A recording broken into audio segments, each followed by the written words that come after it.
Haunting holidays, my little Yule ghouls. I'm Kat Pinning, and this is Cat's Got Your Terror, a Creepmas special, where I tell you and some very special guests in my ginger dead house something terrifying, so I'm not the only one with nightmares. Yeah, that's good. That was Ginger good. dead, right? Ginger dead Yeah. house. Thank you. We got to keep on theme, you know? I can't believe we're here right now. This is incredible. Speaking of which, I am so excited to introduce you to my special guests for this Creepmas special. Without them, none of this would even be happening. My lovely producers, who also happen to be the other half of an awesome weekly podcast, What the Podcast, John Albright and Ryan Tafolla. Yay! It's great to be here. Merry Creepmas. We were just saying we're usually huddled in the corner during these recordings, but it's nice to be in front of the camera today. It is really, it's something special. I'm feeling the spooky vibes now, sitting in this The couch. spooky Christmas vibes. I am, yeah. Because you got your SoCo Nog. Oh yeah, I'm going to be mainlining some Nog here. Are you covering it for branding? Yeah, were you going to bring it in? Good call. Oh, no, they yeah. didn't. They didn't. Not sponsored they didn't yet. pay to be on this episode. Not Nog. sponsored yet. Maybe. Southern Comfort, please Nog. sponsor us. We love you. Cheers. Ryan is an accomplished musician, a member of several bands, a podcaster, videographer, photographer, and all-around awesome dude. Without him, the show wouldn't have the sickest intro or be edited. So thanks, Ryan. Oh, thanks. I appreciate Wow. you. And John is not only a podcaster himself, he is the genius, heart, and soul behind Albright Entertainment that brings you not only this podcast, What the Podcast, but many others and some new ones to look out for in 2024. So make sure you're following John and Albright Entertainment. It's a little underwhelming when you put it all out there. Yeah, it is. You're right. Yeah. Next to yours, I'm a little bit intimidated. accomplished musician. Come on. You are. I've been saying that for years. Are you or are you not an accomplished musician? You're a part of many bands. You've written music for shows. I've been saying that for years. Kind of a big deal. It's good to hear it from somebody else's mouth. That's right. I mean, both of you are, you're a big deal. That's why I have you here, and that's why you're on my team. Well, this is probably the biggest thing I've done, so thank you for having us. Yeah, I'm a little nervous. I haven't been nervous in a long time. In front of a camera. Do you think something's going to jump out at you like Jamie did? No, when we started this, I was like, oh yeah, like we'll know what the scary stuff is. Right, of course. So we're on the inside, and then Yeah. we start to hear some of your stories over the whole season, and I was like, this stuff is terrifying. This is really scary. So I'm terrified of what you have for us. Is all. I know, speaking of which, so because you guys have been here the whole time, let's do an unwrapping of the year. What was your favorite? Oh, do you have a favorite episode? Or do you have anything that you're like, I didn't know that, and now I am terrified? I was particularly disturbed by the cannibals episode. That I didn't read the script ahead of time, and I probably should have to prep because I was mortified behind the cameras. Yeah. Similarly, I was going to say that, but also the second best would be like the doppelgangers, like when you dropped the Abraham Lincoln fact. Is that not crazy? That blew my mind. We were like, Absolutely blew what my the mind. heck just happened? So yeah, I think those two were probably my top. Yeah. These two are near and dear to me, and I owe them so much. So, of course, I'm going to show my love the best way I can by sharing some terrifying holiday traditions from around the world. But before I do that, do you guys have any American Christmas traditions that you love? Is there anything like, are you guys super into Santa? Or is there anything that's like an American Christmas tradition that you're like, I mean, this is the thing that I look forward to. I mean, Sweaters. the Christmas The sweaters. Christmas sweaters. Of course, yeah. Yeah. This 5 days of Christmas sweater. I'm joining John in 25 days of Christmas sweaters. this I year. love that. Yeah, we're both doing it. I started in high school, and then COVID happened, and we stopped going to work. So it was like, who am I wearing them for? You know, because work used to love, all my coworkers used to love when I come with a new sweater. And then this year I was like, I'm gonna go out and I'm gonna do it like the old days, top to bottom, 25. And then Ryan said he wants to jump in, which is what I did the first year with one of my other good friends in high school. Is we only had 25, so I would wear some one day and then he would wear the other. So we all are wearing 25, so yeah, and there's 32 in total. But We just like to wear each other's clothes. So. we've been doing that all year actually. That's called friendship. Yeah. And that's That's Ryan and John and on there you friendship. go. And that's Merry Christmas. Merry Christmas. You know, nothing says Christmas like wearing each other's clothes. But yeah, that's the only tradition I have. Would you have anything? You know, just I feel like the San Diego classics, you know, drive around Balboa Park, look at the Christmas lights. Of course. You know, watch the OB Christmas parade. Oh, that's right. You know, that's I love it. I love Christmas. Taking it all in. Taking it all in. That's true. It's a good time to reflect, end of the year. Right. You know. Agreed. And gifts. I love gifts. I love Gifts are great. getting stuff. You love just I getting love just getting stuff. Yeah. so good. I really love the commercialism, capitalism part of Christmas. Especially for when other people buy me stuff. Awesome. So good. Oh my gosh, Yeah. dead. I mean, okay, well, that's good to know because like I'm the person who loves to buy people things. That's what I was thinking. So And that's I why was we're such waiting- good and friends. that's why we work. I just love I was getting waiting for him stuff. to go like, getting gifts and giving gifts, but he just dropped the No, second half. no, Just definitely getting not. gifts would Just be nice. people giving me stuff. Come on, I it's love great. it. Hey, and that's why we love Ryan because he's honest. You know what? Who doesn't like stuff? Come on. And honesty. I always love a good gift. Okay, well, so one of the things that I've learned in my research is about holidays in other countries is that, so America, Christmas is light and fluffy and warm and fuzzy and like all of those things that you mentioned, like it's just a wonderful time of year. However, in other countries, like Christmas is dark. Yeah. Because like it gets dark really early and then it's dark for longer. Like their night times are way longer and like it's so cold. So like a lot of their Christmas traditions are kind of spooky. And that makes sense again if you're thinking about like these long dark nights like in the winter and it's snow and it's creepy. So not to burst your happy Christmas bubble, but that's exactly what I'm gonna do. I forgot what show we were on. Never forget. Oh yes, that's right. Oh yes. Yes. Scary. So we're going to start with the most popular counter clause, or Santa Claus opposite, and it's my personal favorite. Also, if this episode airs according to plan, it's his holiday. So Merry Krampusnacht. Merry Krampusnacht. It's Krampus. He's been gaining popularity since Michael Dougherty's 2015 cinematic masterpiece, Krampus. Whoa. I'm repping the movie.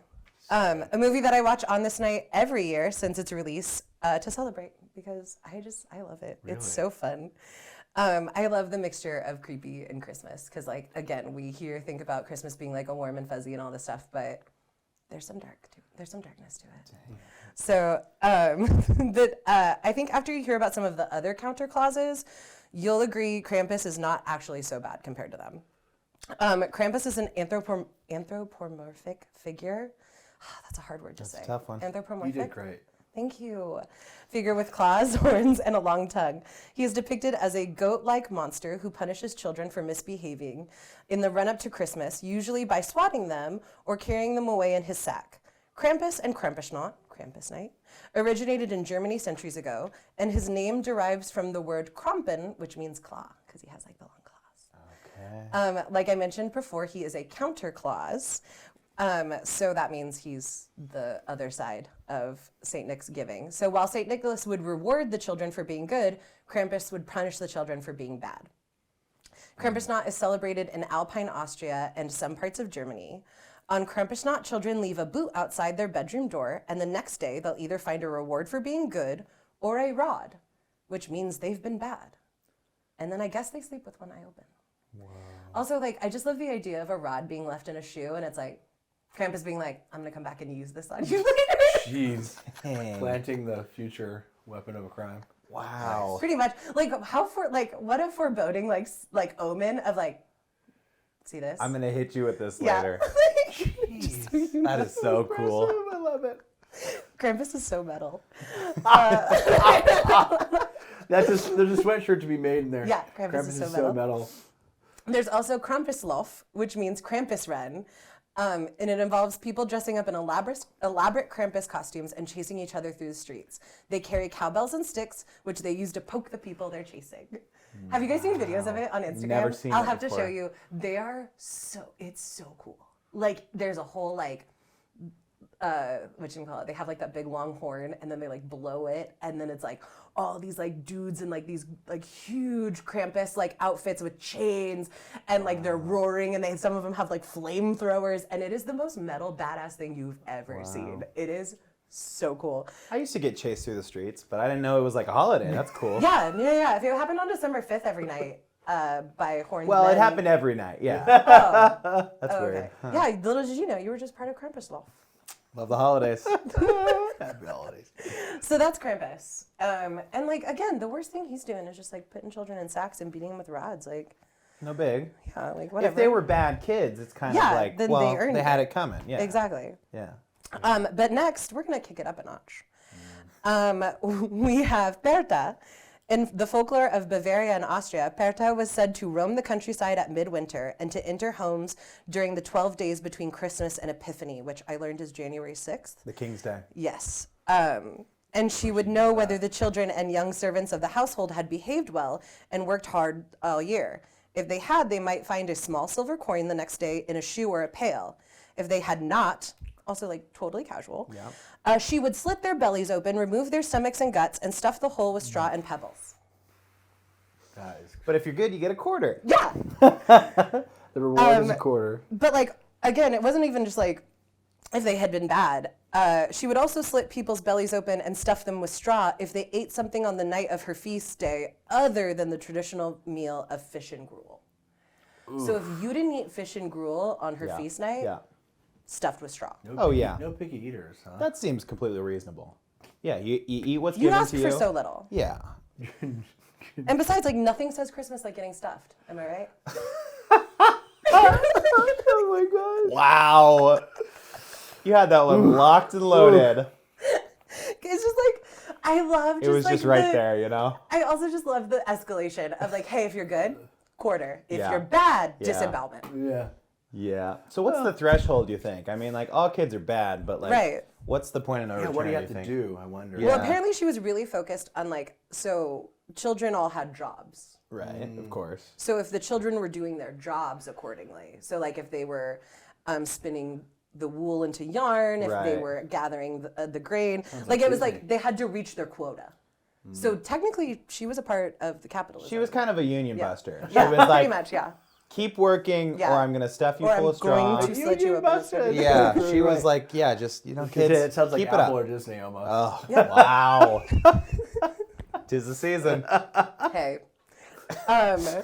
So after discovering this next tradition, I gotta say, I don't think we utilize animal skulls enough for the holidays like we should.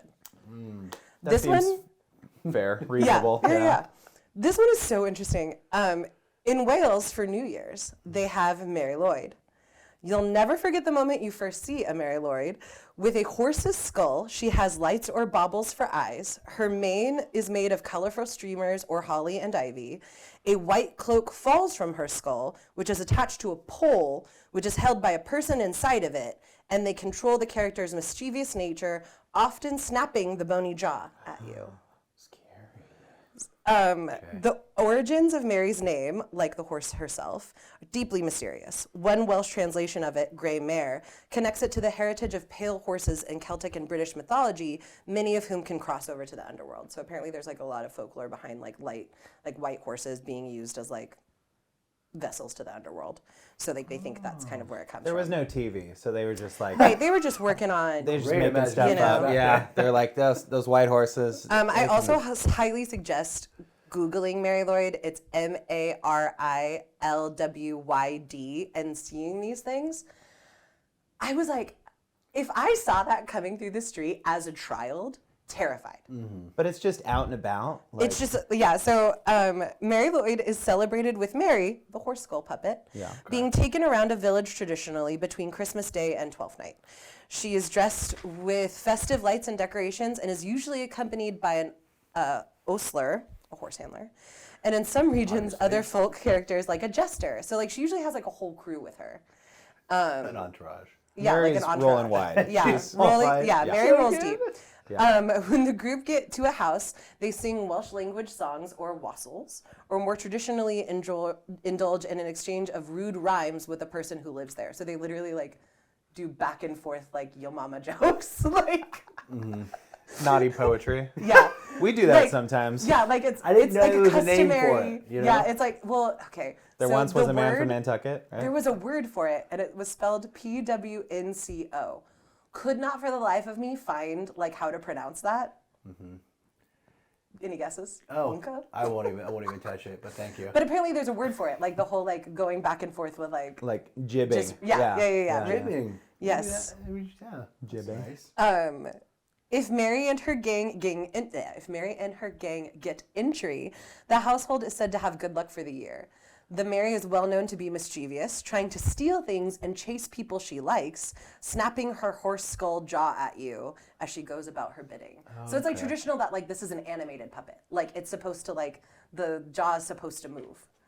Which again, so there's just this giant horse skull with a cloak, and there's people surrounding it, chanting weird things, moving its jaw.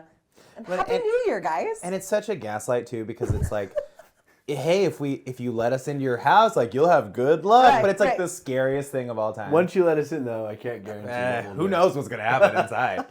It's just like, again, I wonder why they saw a horse skull and were like, Happy New Year. You know, It's crazy because it's not like a mythical creature. It's just like some group of people decided to do Yeah, this. there's like some sort of, and that's what's so funny. it's not like Krampus or like some. It's like Mary. It's like Oh yeah, this is Mary. It's like a friend group's like, I got this great idea. Hold on. We This is all do Cecil's. it. Guys. It's a whole like. Let him in Yeah, your okay. house. It's such a bit. So you know? apparently that's how the tradition started way back in like the 1400s or something along those lines, where like there was a group of performers, an improv group, Losers. if you will, Yeah, that nerds. Theater kids. started this tradition. So like, of course, Yeah. it was a group of Improvers. theater Yeah. kids. that Not were an like, what improv if we troupe. take this horse They're like, skull? yes, and it's good luck. Yes, and she has ivy for hair. Like, so lame. Come on, guys. You're killing me. Improv music. But yeah, so that was a fun one. That's a good one. But that was a little lighter. It's just what's creepy about it is the fact that it's a horse skull that like is animated. Like they move the jaw at you. Like it's creepy. Awesome. Like I said, look up the video, watch it. We'll it's be insane. watching it after Look this, it for up. sure. But now let me introduce you to Iceland's Grilla and the Yule Cat. Okay. Grilla, the Christmas witch, a tough ogress who lives in a cave in Iceland's hinterlands, the matriarch of a family of strange creatures launching attacks on nearby townships, snatching up misbehaving children and turning them into delicious stew. Awesome. Grilla has a variety of companions, including the Yule lads, her 13 unruly troll children, or in some versions of the folklore, large adult sons. No way. So either Yule they're lads. so either they're troll children or regular large adult Just sons. guys. What's worse? I don't know. I kind of hope it's guys. I know. I hanging hope it's out. just like large guys. Yeah. And the Yule Cat. Now, if you're thinking, oh, Yule Cat, a sweet little fluff ball, sleeping by the fireplace, sits on your lap as you open gifts, playing with the wrapping paper, and contributing to the overall atmosphere of cozy Christmas, then you would be so very wrong. No, couldn't be. The Yule Cat is terrifying. Also, not gonna lie, the Yule Cat's kind of a snob. The Yule Cat is apparently massive. He lopes through towns in the dark, peering into lighted windows of children's bedrooms. So he's also a creeper. The only way to save yourself from being eaten by the Yule Cat is to show him that you got clothes for Christmas because you were good this year. If you didn't get any new clothes, you leave out old clothes and hope to God they meet his standards. Dang. So like the Yule Cat was like, Dang. you got new drip? No? Eaten. I know for a fact that was invented by parents. Because they're like, he'll kill you if you're not happy about your clothes. You know, you open up that present and you're like, Right. oh, it's a new shirt. Right. Your parents are like, Yule Cat's going to eat you. I like the idea If of you him don't being like show a. Yule Cat that you got that nice shirt for Christmas, he's gonna eat you. He's like a fashion snob too. He's like, Yeah. He's like, you can put out your old clothes, but Yeah. if But- they're not good, No. sorry, buddy. Really? Last year's clothes? I was so last season. Yeah, I'm that's going Yule to Cat. eat you. So good. And again, it's just like a lot of these traditions and stuff, like American Christmas or like any holiday traditions, like no one can really like nail down where they came from or how they started. It's just like all of a sudden we have this belief and it's just there. And a lot of these like to this day still carry on. Like they still do the Mary Lloyd horse puppet thing. They still like kids still draw pictures and stuff of Grilla and the Yule Cat. Like they're still very like well-known things that are celebrated in these countries, which is so interesting. I do like the idea of a giant cat that like roams through. But that's also, is what I that was not just kinda like a wondering. cougar? I was kind of wondering, like, what's the size on it? Is it like a Yeah. lion? I imagine it to be huge, and like that's what they kind of make it sound like. Is it's like Clifford the Big Red Dog sized, Yule but Cat. big. yeah, It's got to like be a big, right? Yeah, but how would it? Yeah, I guess that makes. But I guess sense. like in order to like peer into windows. Yeah, right. Except for the That's big why one. you got to put your clothes out because he can't come in your house. Yeah, he's too so big. large he can't enter the home. Unless- So we know that. His clothes were less. Yeah. Well, I mean, Unless Mary's there. Mary's there, then Mary's there's all there. kinds of stuff in your house. Mary loses magic when you realize it's just an improv troupe. It's literally so good. Yeah, Mary's really scary. Actually, Mary gets scarier when you realize it's just an improv troupe. I'm terrified, actually. Not theater kids. Move on to the next house. God. Oh my gosh. Okay, the next one, Hans Trapp, or the Christmas Scarecrow. Okay, Right? immediately Right? no. Right, I know. It's I'm gonna done. be it's pretty good. The legend of the Christmas Scarecrow is well known in French regions of Alsace and Lorraine. Hans Trapp, according to the story, lived in the 1400s, a rich, powerful, and merciless man who was feared by the people of Alsace. His thirst for power was so great that he turned to deals with the devil to enhance his power and status. Because duh. Good call. Because that's what you do. If you're Fast track already it. rich, Yeah. get richer. Yeah. You guys can all quote me on that. So good. No money, no problems. you Yeah, know? dude. Yeah. Hearing of this, his dealings with the devil, the Pope himself excommunicated Trapp, after which he was banished from Alsace and his wealth and lands confiscated, all of which is nothing compared to what came next. Trapp was reduced to constructing a makeshift home in the mountains of Bavaria in Germany, as the legend goes. Here he continued to brood and his evil desires festered. He developed a hankering to try the taste of human flesh. Because when you're alone in the mountains, that's what happens. Yeah. Gotta try You new know? things. Keep it spicy. Yeah. If you become a hermit in the mountains, you will start to crave human flesh. Ooh, I feel like that tracks. Finally, he became the dreaded Christmas Scarecrow, adorned in straw as a disguise. He waited on lonely roads for a victim. A boy aged around 10 happened to cross his path one day, and Trapp stabbed the unfortunate shepherd's boy with a vicious sharp stick. With the body safely back at his lair, Trapp sliced it into pieces and roasted it. But before he could eat, he was struck by a divine lightning bolt and killed. Today, naughty Wait a children. minute. No way. Hold on. Today, naughty children are warned that Hans Trapp's spirit lingers on, and he may visit them in his scarecrow disguise if they don't mend their ways.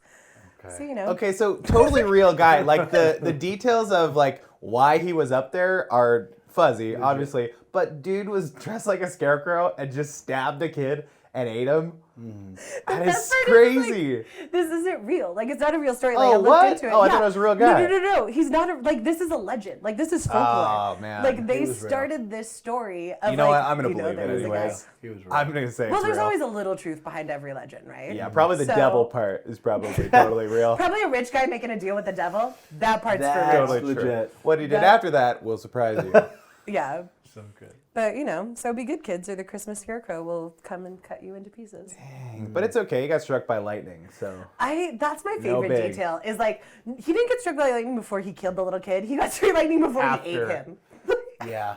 It's God true. was like, now that's a little too bit far. late, And right? now that's crazy. Hey, that's way too Hey. far, man. First Whoa. part I could accept. Yeah, but eating him, now we've got a threshold The too scarecrow far. thing was fine.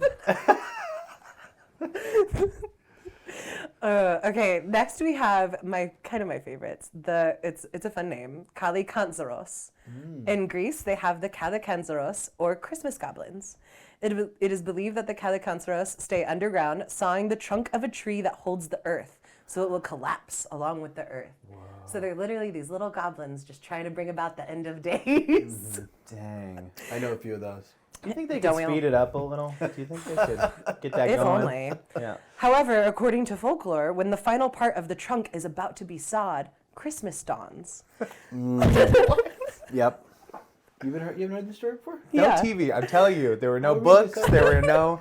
They would just sit around. Which, and, like, I love it. It's like they spent all year trying to saw it down, and like right before they're about to finish, it's Christmas, and they're like, "Guys, we gotta stop. It's Christmas." Never mind. Can't work on Christmas. It's double Because time. on Christmas, the Kalikantzaros are able to come to the surface. So like they have to stay underground, but on Christmas they're allowed up.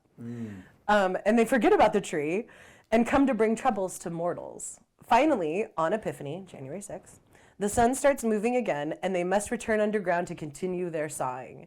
They see that during their absence, the world tree has healed itself, so they must start working all over again. Oh my God! If they just didn't take a break, Yeah. the world would end. Which, like, that sucks. They spend all year, Yeah. and they True. almost get to it, and then in the Yeah. matter of like a couple days, it's already back. You know, I think I've seen them like at the mall or like at Calaconsaros. the movie theater. Yeah. Or, you know, Yeah.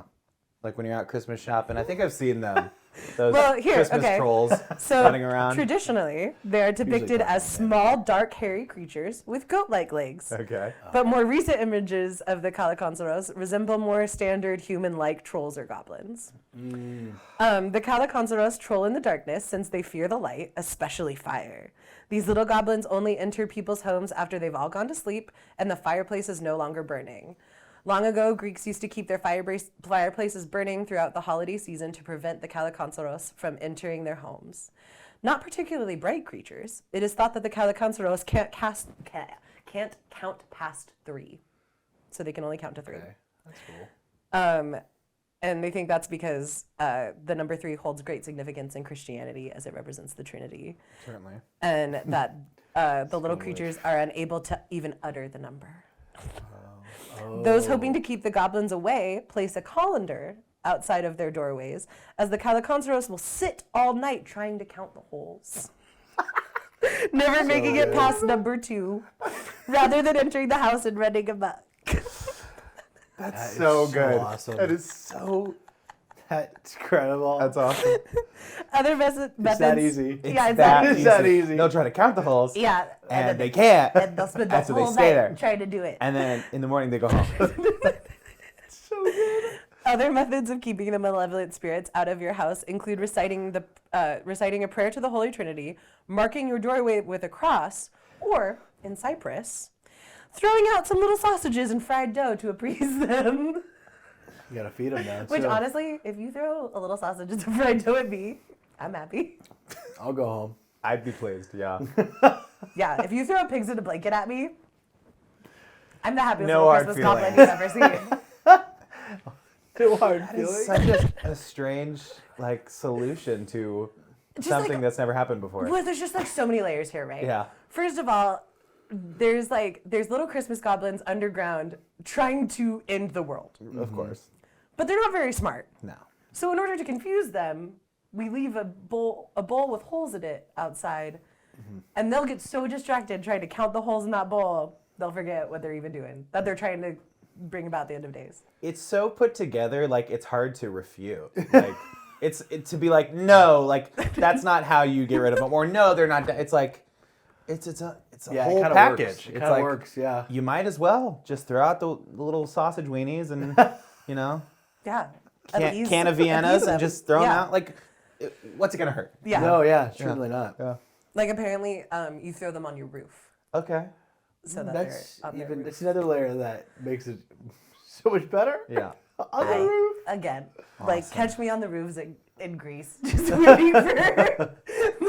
Eat for Don't free. mind if I do. Guys, it's me. I'm the Calaconsaros. All right, fine. Be all sweet. along. Hollanders confuse me. Counting really is hard for me, and I can't do it without my fingers. I was gonna say this also keeps us out too. Yeah. Your house. Yeah. Yeah. Yeah. That's right. That's right. Oh, okay. Next, another fun word, caraconchulus, which the caraconchulus are also known as Christmas Bigfoot. Because why not? The caraconchulus can be found in legends across Turkey, Bulgaria, and Serbia, and Macedonia. While each country has a varying story, its description remains relatively the same, in that the caraconchulus are a tall, hairy creature described as a cross between a devil and Bigfoot. Nice. Friend of mine. Sounds good. A cross between the devil and Bigfoot, say less. In general, the caraconchulus is a troublesome and evil creature, but it's also harmless, appearing during the coldest days of the year. Different countries describe different stories, so here are a few of them. Turkey. On the streets, the caraconchulus in Turkey is described as lurking in the shadows, standing on street corners, waiting for a passerby. When a person walks past, it would ask you a riddle. If you were lucky enough for your answer to contain the word black, which black in Turkish is karak, so that's where like it's part of the caraconchulus's like name, which I'm guessing probably like black creature of some sort. Okay. Anyway, so if they asked you a riddle and you were lucky enough that your answer contained the word black, you would be free to go on your way. However, if your answer did not, it would strike you dead with a single blow, just like one. Okay. So At least it's quick. yeah. No suffering. Yeah. So that's just out on the streets. But if a Karakonkolos is by your house, they could also hover around, particularly by your door. Lists here, it would disguise its voice, pretending to be someone you know. And it could be someone from your family or a good friend to trick you into coming outside. Once outside, you would be placed in a trance where you would be left alone in the elements. Dang. So they would put you in a trance and leave you outside so you'd freeze to death. A lot of these like old myths are just like a guy's gonna get you. Pretty much. Like, don't go out there because there's like a little guy out there. Again, like if you think about like all these countries in the wintertime when it's dark and it's cold outside, it's like they don't want to go outside anyway. So let's make up all of these stories about what could be out there lurking in the darkness. There's a guy, or there's like multiple guys, or there's like a scarecrow guy, or there's a giant cat. Don't go out there because they'll get you. Somebody went too hard making up things for kids to stay inside is all. One too many legends. In Serbia, it is believed that both ghosts and spirits can wander the earth during the 12 days of Christmas. If you were to come across a Karakonkolos during these days, they would jump on your back, where you would be forced to carry it around, retreating only at dawn, leaving you exhausted.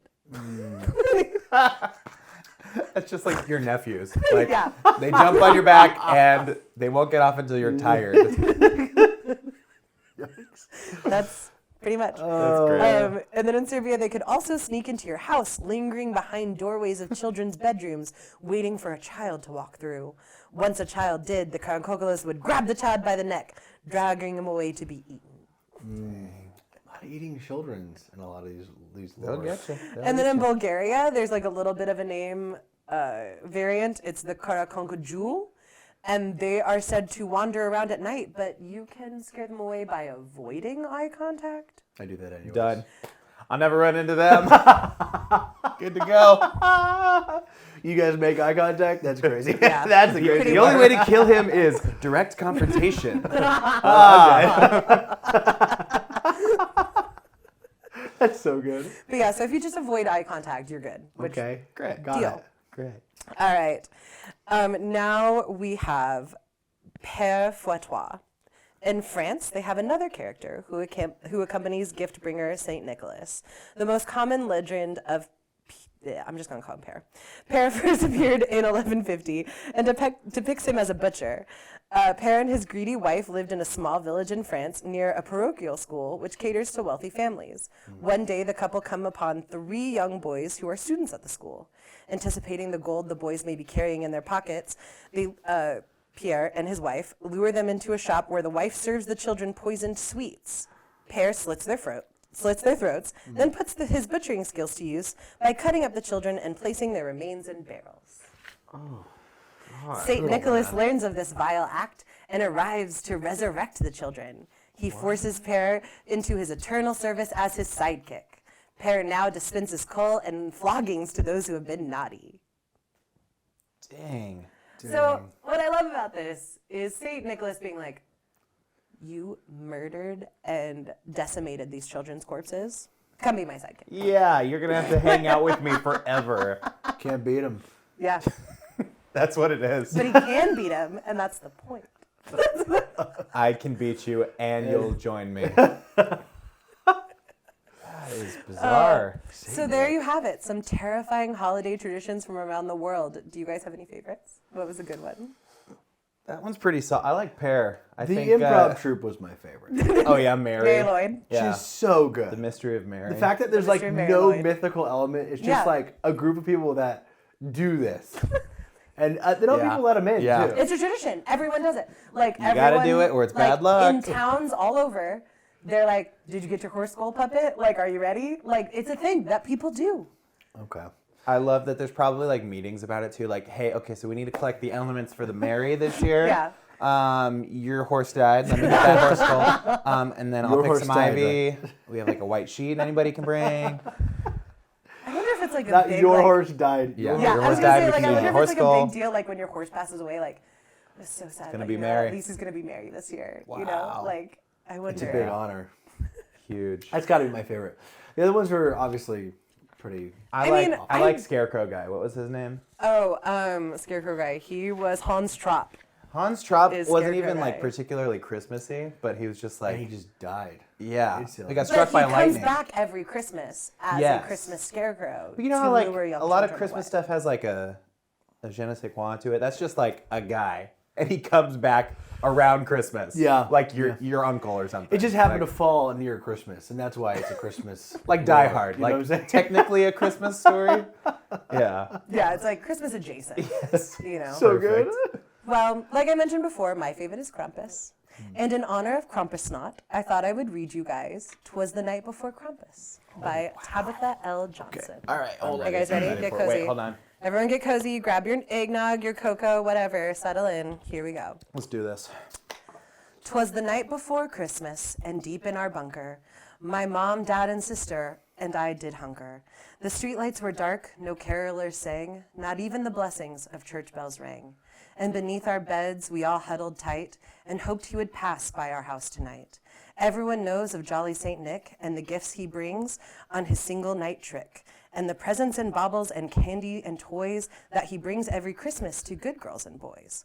But it wasn't the man with red suit and white beard whose annual Christmas visit we feared. Outside in the snow we heard a loud howl, the crunching of ice and an animal growl. I heard it sniff by our window pane, then a throaty laugh, and I saw red eyes like flame. My sister and I both stared horrified and prayed that the creature could not get inside. But a moment later, a thundering pound turned our door to splinters all over the ground. I screamed as the creature into our home came, this horrible beast, von Krampus by name.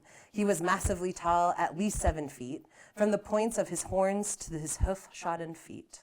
Across his back, what I mistook for a coat was the shaggy long hair of a filthy dead goat.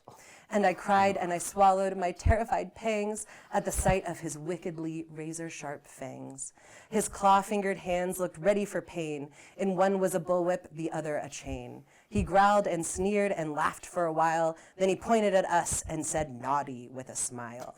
My sister and I both shook with fear. What terrible things had we done this year? We tried to be good and thought we succeeded. We minded our manners, no punishment needed.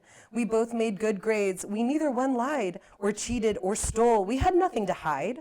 But Krampus still came with his evil heart black to steal us away, stuff us in his sack, to take us away to his punishment cave where all bad children forever his slaves. We turned to our parents, behind them to hide, but they both shook their heads and sadly stepped aside. You must face the music, my father lamented. Von Krampus then laughed, his expression demented. My sister and I hugged each other tight and prayed that someone could save us that night. And just when we gave up and all hope was gone, there came a loud clatter from out on the lawn. With a tinkle of bells, our spirits did lift. Von Krampus snarled, the air he did sniff. On the wind came the scent of a holly and pine, of gingerbread cookies and holiday wine. In the doorway he stood, in his suit of bright red. St. Nicholas came. We cried out and said, "Save us, St. Nicholas, there's been a mistake. We've been good all year. You can't let him take." "Hold on, not so fast," he raised his great hand. "There's something happening you don't understand. Von Krampus did come, and that is much true. But the demon of Christmas did not come for you." At the demon we stared, both of us confused. He had to be there for somebody, but who? Then I started to think, and it all became clear. Who had been the naughtiest of all that year? Well, Mommy drank vodka by pitchers and glasses, and Daddy watched porn and cheated on taxes, and Mommy spent far too much time on her hair, and Daddy had something he called an affair. And Mommy spent all of my birthday money, and Daddy called his secretary honey. The more that I thought, the more I understood. We children are fine, but the parents, no good. "But Krampus takes children," my father protested, and Santa's face twisted toward the man he detested. "Christmas time is for children and gifts to be given. You took their innocence, and that can't be forgiven. You scared them into silence, their souls you did twist, and to top it off, you told them I didn't exist. For your lifetime naughtiness, the piper must be paid," and set Krampus upon them with a dismissive wave. The adults screamed as they went into his sack, and we cried until Santa patted my back. "What's wrong?" asked St. Nicholas. "I thought you'd be happy to be rid of those people who treated you crappy." "We are," I sniffed, sincere as I could be. "But what is to become of my sister and me?" St. Nicholas smiled and laughed loud and deep, as did Krampus, a sound that still haunts my sleep. "Why, you'll come with me," he said with great joy. "I have great use for a good girl and boy. You'll come to my workshop and work with my elves. I promise you, you will enjoy yourselves. I'll teach you my secrets, my toy-making ways. You'll take over when I've ended my days." "But," said my sister, "what about him? Won't Krampus be lonely?" She scratched his chin. "I wish to thank him, and I know the way I will. I'll go with him and be his protege." And so the Kris Kringle, I learned to make toys, and my sister to torture naughty girls and boys. And every evening from that point thereafter, my dreams were full of my parents' screams and my sister's laughter. And so this ends our happy Christmas story. If you're nice and not naughty, you have no need to worry. But if your heart's full of coal and you're an evil mister, try to hide, but soon you'll meet Krampus and my sister. Okay, there's a lot of trauma there. Whoa. There is a lot to unpack. Whoa. Thank you guys so much. Thank you so much for being here and for all your hard work, guys. Seriously, could not do this without you. And I love you so much. Thank you, thank you, thank you. Oh, thank you, Kat. Oh, and Merry Krampusnacht. Merry Krampusnacht. Yeah. And Merry Krampusnacht to you. Until we meet again. Happy time.